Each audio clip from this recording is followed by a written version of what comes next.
Bender, deploy the space hooker. Deploy her? I barely know her. Just kidding, I'm a regular customer. I've said it before when discussing the new episodes of Futurama from Hulu, arguably one of the best parts is the writing for Professor Farnsworth.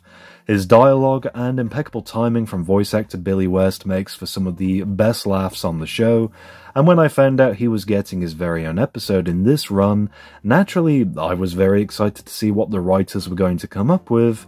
Then I watched the episode, and oh boy, this is a really strange amalgamation of ideas and topical themes. With that said, I will praise Attack of the Clones for its usage of visual comedy and its unique handling of the harsh truth relating to climate change. Some TV shows can be really preachy about topical messages, and although Futurama has struggled with topical relevance during the revival, I feel this is definitely one of their better approaches, and its inclusion of fast fashion and the environmental impact this has on global sustainability is a message that will remain relevant for years to come. If anything, this episode is likely going to age very well on reflection for repeat viewings, but that doesn't necessarily mean it isn't without flaws with its strange choices. Opening the episode with a very funny visual gag, the professor has transformed the Planet Express building into a giant sewing machine. The face of the building rotates where the top becomes a giant needle, and the crew learns about this the hard way. They're also given a demonstration which involves a new take on the thing longer, introducing the toe longer with a very suggestive shot that makes this much funnier than it should be. The toe longer. It's glorious. Although at first it suggested the professor is making clothing, instead he's sewing together human body parts in a Dr. Frankenstein-inspired approach, and he's doing this to enter another science competition similar to when he tried to enter the Smelloscope, only this time the theme relates to recycling, which I suppose reusing old body parts to make a new person does technically count. I also love how Yuri the organ dealer makes a proper appearance in this episode, doing what he's best known for, despite the odd cameo in other more recent episodes. After successfully sewing together the body parts, the professor returns to science and is able to bring the body to life, but with one catch: it has no head. And convinced by the crew that he'll likely lose the competition because of this, they take a trip to the Head Museum in search of a suitable candidate for a body. And in the Hall of Supermodels, this is where Cara Delevingne makes herself known. I find it odd how Fry recognized her as somebody he technically shouldn't know about, unless he discovered her during his binge-watching session from the streaming episode. Voicing herself, I will say her performance is genuinely fun, and for a guest spot, she's used just enough, being a catalyst for the events yet to come, without overshadowing or taking over the episode itself. And according to the credits on IMDb, Cara has been making owl noises across several episodes of Futurama, which I really hope is true. After we finished recording Cara Delevingne for this big role, she's like, I also do owls. Do you need any owls? And how do you say no to that? Yeah. Agreeing to have a body again, she's given the opportunity to be brought back and attached to this monstrous creation, only she's not very happy about it, but it's not the body. It's about what she's wearing, and since the body is made up of random parts, no clothing will apparently fit her due to the awkward proportions, but luckily, the professor has an idea, which is the setup for the bulk of this story. Using science and an adorable silkworm, he successfully creates a dress that is purposefully designed to be unique to Kara's new body. Keeping up with the science side of things, the crew attends the competition for the Academy of Inventors, with some familiar faces making appropriate appearances. Wonstrom. Although rare, I do love these scenes for their imaginative and ludicrous inventions, plus how it further cements the rivalry between Farnsworth and Wernstrom. And when showing off his creation made out of recycled body parts, the crowd are instead taken aback by the dress Kara is wearing. And I love how this frustrates the professor, who even loses the competition, but that doesn't mean there aren't further opportunities to explore fashion instead.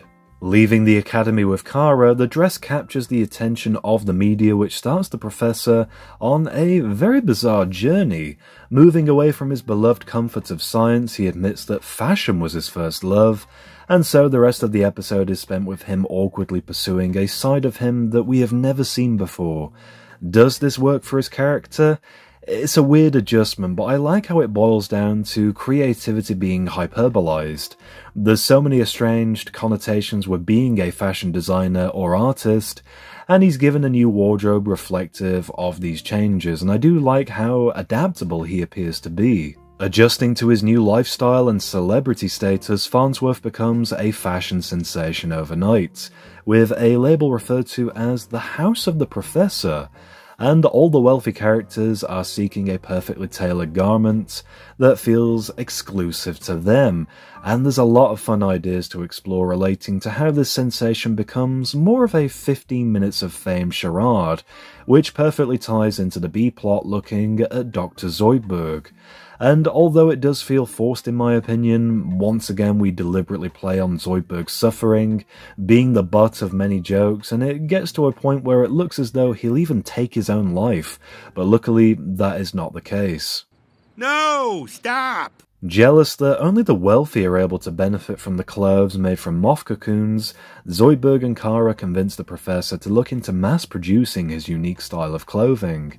And ironically, this involves returning to his true calling in life, science. You know, I've never told anyone this, but it's been my lifelong dream to be a famous scientist. Science is able to bring his sense of fashion to the masses where anybody and everybody can benefit from it, including Zoidberg. And diving into fast fashion and its consequences, the professor shows how the moths can now create an outfit suitable for one day only before it expires. Why should it only last one day? Well, apparently it'll be outdated, with something new available to take its place where the previous outfit is to be disposed of. And I really like how the show delves into the concept of fast fashion and how the outfits are quickly considered irrelevant. Also part of the fast fashion brand, the professor shows off his method of throwing the clothes away through a convenient wormhole, but where do the clothes go exactly? This is what takes us to the extremely abrupt ending for this episode, almost making it feel like a two-parter because of its lack of conclusion.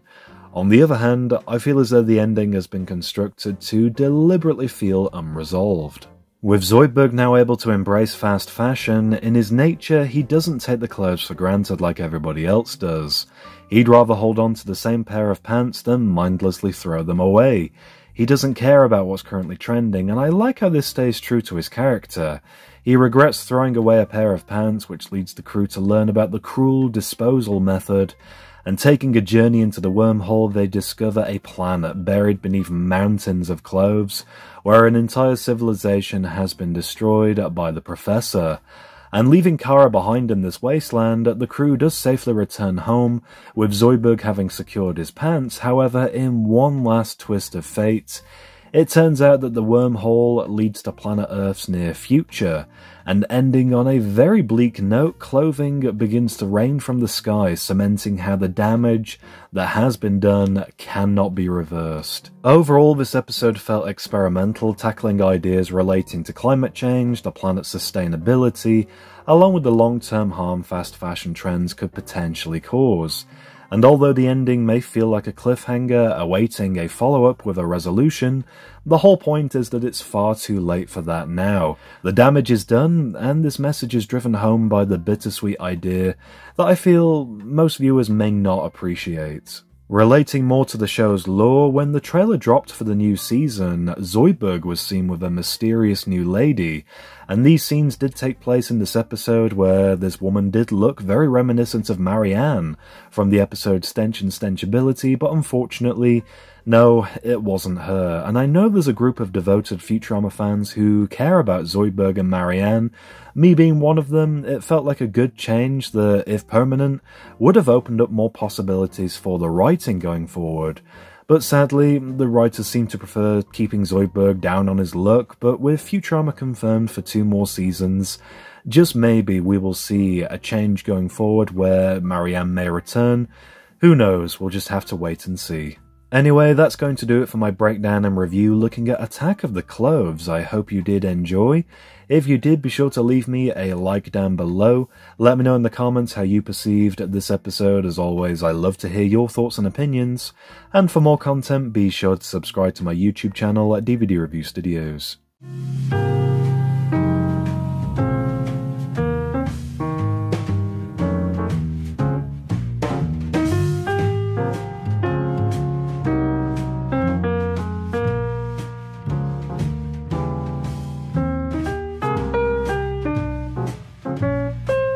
Are you threatening me?